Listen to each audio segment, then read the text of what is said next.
Good evening, everyone. My name is Janet.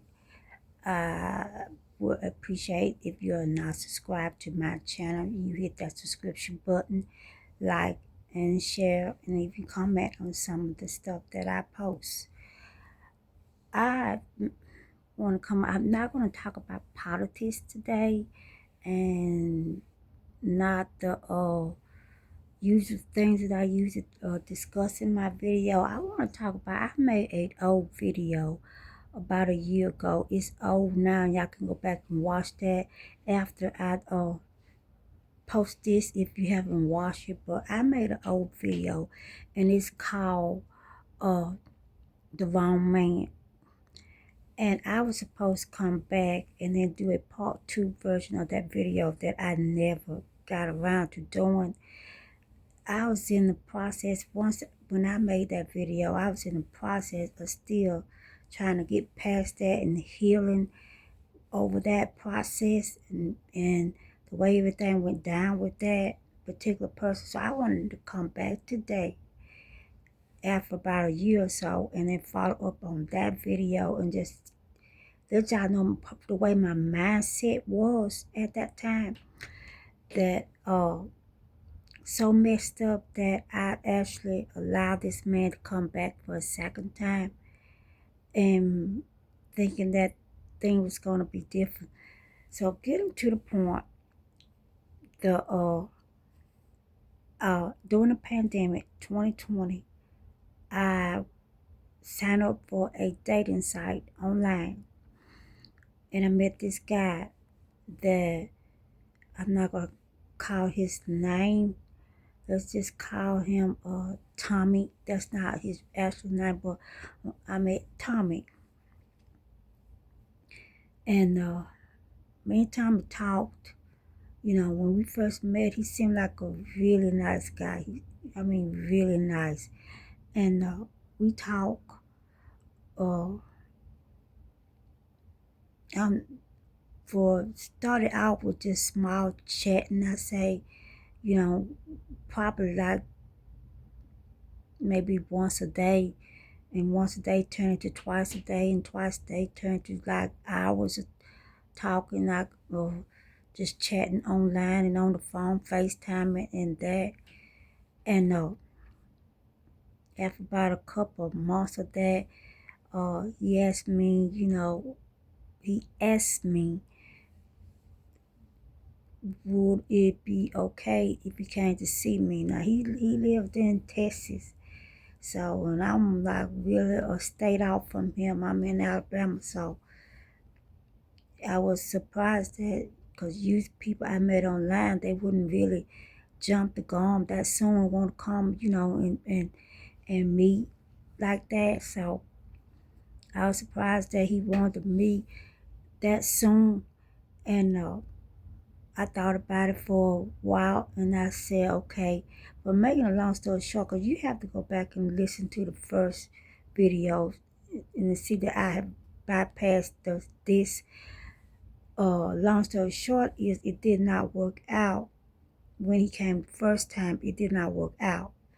So it was a part of him that turned into somebody. It was like a Jekyll and Hyde. He turned out to be like a Jekyll and Hyde, like a Mr. Jekyll and Hyde type of man. And I was so surprised. I was so surprised. I thought, what did I get myself into? But when I sent him, I made him leave my home, and I didn't talk to him. I think like maybe for like 3 or 4 weeks after that. Might have been sooner. I'm not really sure. Anyway, when I talked to him again, he started like twisting things around, and it actually made me believe, got me to the point where I felt like, I didn't give him a real chance, to be the type of person that I want him to be. So he talked me into letting him come back for a second time. And I was real hesitant about that. I hesitated because I could not get the the experiment of him being here the first time when he came to see me. So when he came back, he was asking for a second chance to come back to see me. I was real hesitant. I thought about it, and then I had talked to a friend of mine, and they had said, well, actually, I had talked to a relative of mine, and they had said, didn't seem like, sometimes maybe it's just you. Maybe it's just you just being stuck in your ways and them haven't dated in such a while that maybe you're just not used to, the way things are now. So maybe he's a good guy. I don't know. And I got to think about what she said. So just me. So I gave him a chance. So I let him come back the second time. And the first few days of it, it seemed I wasn't like really feeling it in my soul this time. I was feeling like something was off, something was wrong, something still just was not clicking between us. A part of me was telling me this is not the person for me. This is not what I want. This is not the man for me. The other part was telling me, I'm being so, I don't know the word I'm trying to use, but just being just too suspicious and, just thinking about myself. So I kind of let that go and kind of get myself into the relationship and try to just be myself and just try to give him a chance. But I noticed that as days progressed and days went on, that whenever he would tell me that he was going to go outside, because I got my own home, my own property, so property always needs, somebody to take care of. So he pointed himself a part of that, and being the big part of doing that. And I noticed before he would go outside, he was always uh, kinder to me, nice. But when he would come back on the inside after being out for a few hours, taking care of the garden and taking care of things that need to be done, as he always had a different attitude. He seemed more irritated, more like just mad about something. And it would lead to me asking him, what is your problem? And he would say something like, well, I don't have a problem. I don't have a problem. And I'll just leave that alone. But I have been around so many people in my day that especially men, that I would watch when they was drinking. Some of the men, when they drink, they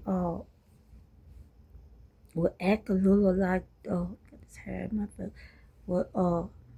act a little different than what they was when they was not drinking. And he was showing so many signs of that and I'm thinking this should be supposed to be a part of him coming to see me, that he's supposed to have left all the drinking behind. He's supposed to have turned over a new leaf and leave life and start doing things different, because he has some serious health issue problems, especially with his lungs, and not supposed to be drinking or doing anything at all. So he had told his family, before, he told his family that he was not drinking anymore, and he had found somebody that, make him want to be a different man and different person. And I was really thinking, wow. I was like really touched, because I'm thinking, You know, I had that kind of power over somebody to make them want to change their lives for the better. Of course, I'm going to be like, thrilled about that. But anyway, that didn't turn out to be the truth. So after about a couple of weeks, things seemed to get like just worse to the point where to the point where he got the guy really talking to me, manhandling me again, and pretty much threatening my total existence, my total life again. And I thought, oh my God, what was I thinking? Why did how can I be so stupid and to allow this again? What did I not get enough of this the first time around with this man? I do not know this man. I do not want to know this man at this point because there are no changes there. He is not going to change. And I was thinking about that, and I was thinking, Lord, because I am a woman of God, I'm thinking, Lord, I need you, and I need you right now to get me out of this situation because right now I fear for my life itself with this man. And he had started to say, well, if I leave, he had done some work for me and told me if I leave, well, you're going to have to pay me for my services, the things that I did here to try to improve your home and your property. You're going to have to pay me for it. And I looked at him, I was thinking, well, what are you talking about? I'm going to have to pay you. I'm the one with the full-time job. You don't have a job. I'm the one with the full-time job. I'm the one putting food in your mouth.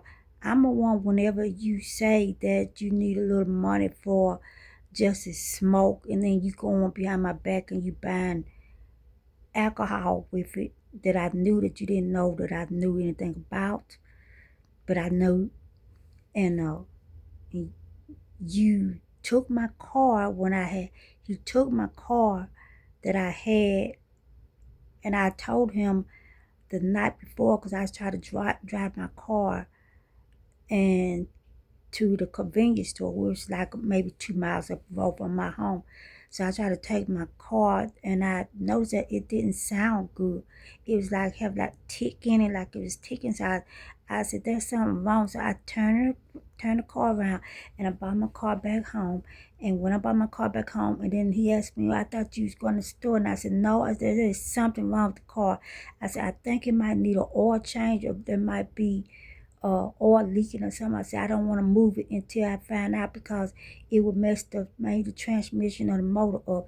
So I told him this before I'm going to get ready for bed. So I told him that. I said, "Well, I'm not going to mess with the car."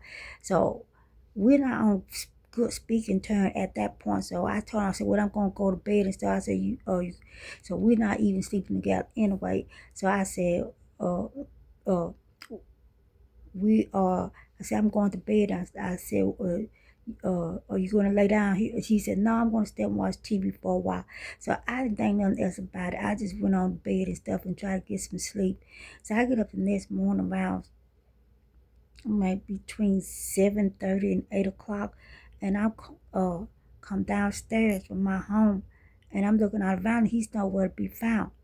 So I'm thinking, my heart started beating in my chest. I'm thinking, oh my God, please, please, please, please, please tell me that he have not taken my car when I told him the night before there was something wrong with that car. And I look outside, y'all, and the car was not even there. So I panicked and I started calling him, but he's not answering the phone. So after about the third time I'm calling him, and then he picks up the phone, and I said, "What are you in my car?" I asked him, I said, "Didn't I tell you something wrong with the car?" I said, I told you not to drive the car. And he said, well, I went to, it was a city next over from our. He said, I went there and I was going to pick up something in the grocery store. He said, but when I got back inside, he said the car would not start. He said, now the car won't start out. I said, I told you last night not to touch my car. I told you not to touch because there's something wrong with it. He said, and then he kind of paused and he said, well, he said, I had to call the record truck because I can't get it to start. So they said they're going to have to pull it in. And I said, what do you mean they're going to have to pull my car in? And I said, I asked you, I told you last night not to touch the car, and you touched it anyway. And so I hang up on him. And I said about maybe 20, 25 minutes later, here come my car sitting on top of this big, huge record truck. And this guy bring the car back in. Not only, y'all, that I had to pay the guy for bringing the car back in, because he didn't have no job at the time. He didn't have nothing because he said, well, I'm just waiting to get established down here. I get a job and then I start helping you out, which that never happened. So I had to pay the guy to bring and I asked the man what he thought. I said, what is your opinion? What do you think is wrong with the car? He said, I have done this from towing many cars before, miss. He said, your best is go find a new car. I said, what do you mean find a new car? I said, this is the only car I got, and it's been working fine up to this point. He said, well, he drove the car, and the car did not have any oil in it. He drove the car without having oil in it. He pretty much just messed the transmission and motor up. It's probably going to cost you where you would pay for that motor or down payment on another car. And I was so furious, y'all. I was so mad and I was so furious. I looked at him after the guy left and I paid the guy.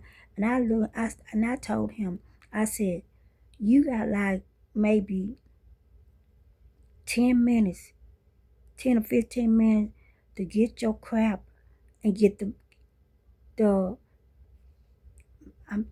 my language wasn't real good at that point because I was furious. I had lost a car and then I had to pay somebody that had to bring my car in when I had specifically said do not drive the car. So at that point, I said, you got like 10 or 15 minutes to get your stuff together and then call one of your family members, have them send you a ticket, and then you get that ticket and you getting out of my house, and this time you won't be coming back because I made a mistake. I did the right thing the first time, which is why I was telling him when I sent you on your way the first time, I did the right thing. So after the driver has gone, he's like getting really serious like with me to the point where he's about threatening my life. We're going back and forth with each other and he's trying to threaten my life and he's trying to push me up against threaten me in my own home, and taking his fists and then hitting them together and, saying, if telling me that if I say one more word about the what car, I'm gonna have bigger problems and I had to figure out how to get out of that situation. I had to call my daughter, and I'm not sure if it was the first time or the second time. I had to call my daughter, and she came and spent the night with me. And she and her boyfriend came and spent the night with me. And the next morning, I was telling him, you are getting your stuff and you're getting out of my house. You're getting out of my home because this is it. This is where I draw the line. This is where I'm done. I'm done with this. Anyway, I'm trying to make it's a long story and I'm trying my best to make it short. But the day must have went on for a long time. He was on the phone all day talking to people, his family. I actually talked to his auntie, and I told her everything that happened. And I was so surprised because she was 100% in agreement with me and told me that do not let him back in your home under no circumstance. You let him come to you in good faith and thinking that you was trying to find a good man and then settle down with, and this is the how he repays you and treats you in your own home. So she told me under no circumstance to not let him back in my home. Well, she didn't have to tell me that because at that point I knew he was not coming back in my home. So I packed his stuff. He's outside doing whatever he's doing. I pack his stuff. Okay, you getting out of my home. So I pack his stuff and I throw his stuff out there on my lawn, on my front porch of my house. And I told him, I don't care where you sleep at tonight, but I can promise you you're not sleeping in my home. You find a way. I don't care how you get back to Texas, but you getting back to Texas, but you're not gonna be on my property when you do so. I don't care how you get there. I don't care who you call. Call Tyrone. I don't care who you call, but you are getting off of my property. And he at I think he got called a law because, and then they come out there, and the law came and they told me, well, if he's been in the home over 30 days, and I have to go get a court order to be able to get him out, blah, blah, blah, blah, blah, make a long story short. But after that, they left, and I told him, I said, at this point, you got two options. You know, you can even take a chance on trying to sleep for those 30 days on my property, or you can risk going to sleep and you might not wake back up again, is what I told him. So within hours of me telling him that, he actually found one of the neighbors to get him a ride back to the airport, where his mom, I think, or his sister had sent a ticket for him that was waiting for him at the airport. And he got his ticket, he got his bag and put it in my neighbor's vehicle. And I just watched from the inside the door at my window and think, okay, good written to bad rubbish. The point of this story is, people, especially women, I don't care what race you are, do your homework, do your research before you start letting any man that you do not know come into your home, because I've managed to get out by the grace of God and get out with my life still intact and got my home back. Other women have not been as lucky as I am. Do your research. Do not let the sweet talk and the whispering sweet nothing in your ear convince you that these people are good, because the people that you meet online could be anybody they want to be to fool you until they get inside your home and get inside your life and then make your life a living hell. So my point in this video is, do your research before you start trying to connect with anybody. If it only takes a $25 to $35 to do a background check on people that you're trying to meet and get to know, I would rather spend that $35 and still have my life, and then have somebody, one of my family members, taking $10,000 to $15,000 and putting me 6 feet under because of what something happened to me because I got mixed up with the wrong people or the wrong man. Ladies, do your research, because this is real. These people are real and they are dangerous. And after saying that, I'm trying to make this story as short as I could, even though there is so much more to it that I left out, but I think y'all get the point.